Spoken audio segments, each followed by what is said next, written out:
Twist করার পরে একটা মেশিনে আমি যাবো, ওটাও এক্সপোর্টার মেশিন, কিন্তু বড়ো মেশিন, এই মোটা মালগুলো বড়ো মেশিনে করবো, এবং তাতে আমার ইনস্টলেশন এবং শিপিং বেটার হবে। হ্যাঁ হ্যাঁ, দুইবার হবে। NOI কেমন কোনো টাইম হলো দুইবার, একবার ইনস্টলেশন, একবার আউট আসি, দুটোই কিছু শিখবে।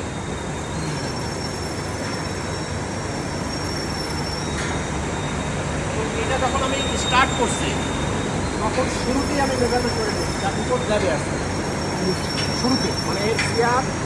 আর এখন হলো কন্ডাক্টরটা গরম অবস্থায় একরকম টেম্পারেচারে একরকম ডিফারেন্ট টেম্পারেচারে ডিফারেন্ট ভ্যালু আছে। কেমন কথা আপনাকে অ্যাম্বিয়েন্ট টেম্পারেচার নিয়ে আসতে হবে। মানে এখন তো আপনি হাত দিয়ে দেখেন এই আপনাদের টেস্টে